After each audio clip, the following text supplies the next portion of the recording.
Je m'appelle Kimberly, je suis enseignante et on va découvrir ensemble le texte narratif.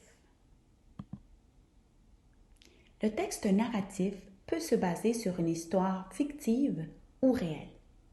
Il a pour but de divertir le lecteur. Il utilise des passages descriptifs pour faire appel à l'imagination.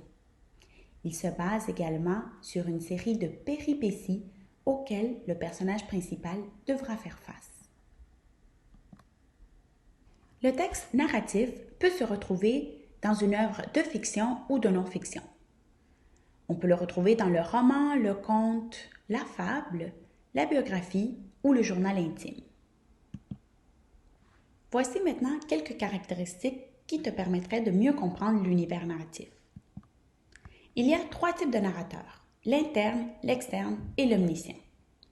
Un narrateur interne est un personnage dans l'histoire qui fait partie de l'action et qui la raconte à partir de son point de vue.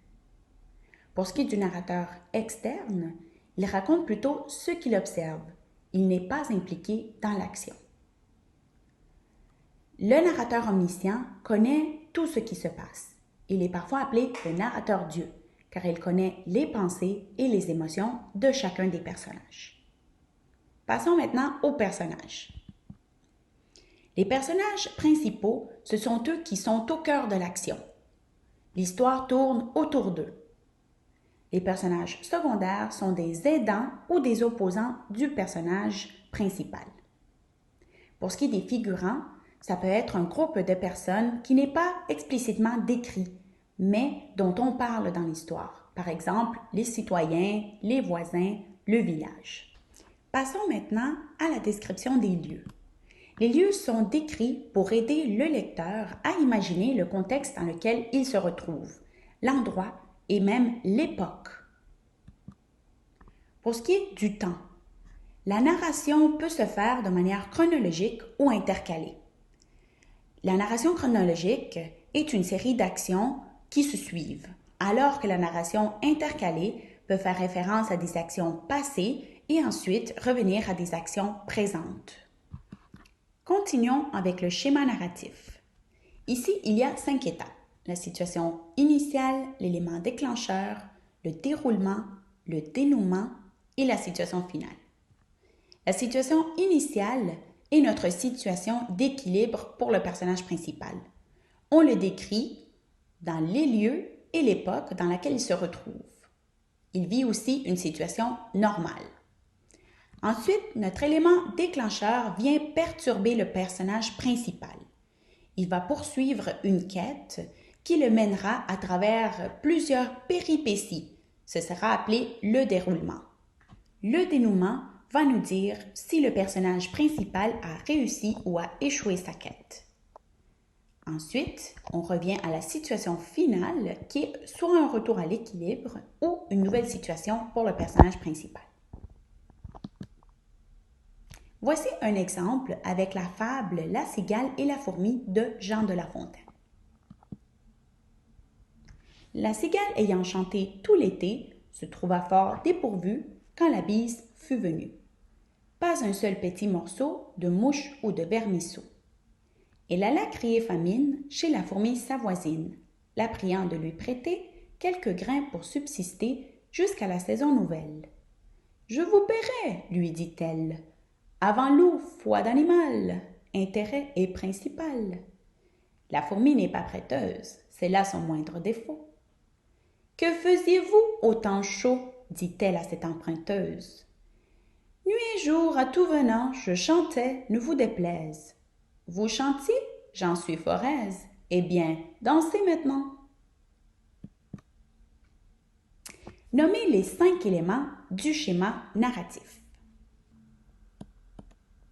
Analysons ensemble la fable afin de déterminer chacune des étapes du schéma narratif.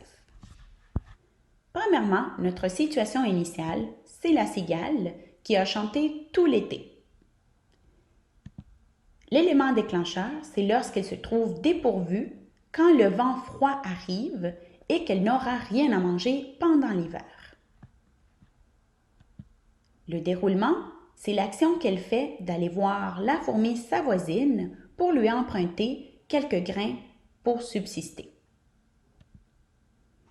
Le dénouement, c'est malheureusement que notre cigale ne retrouve pas ce qu'elle cherche, donc elle échoue dans sa mission. Elle se retrouve donc face à une nouvelle situation. Elle n'aura rien à manger pendant l'hiver. Un autre outil qui nous permettra de bien comprendre le texte narratif est le schéma actantiel. Nous partons du sujet qui est le personnage principal, qui va vivre un élément perturbateur, ce qui va le motiver à agir. C'est ce qu'on appelle le destinataire. Ensuite, il a besoin de poursuivre un objectif. C'est l'objet. Le destinataire, ce sont tous ceux qui obtiendront un bénéfice si le personnage principal réussit sa quête.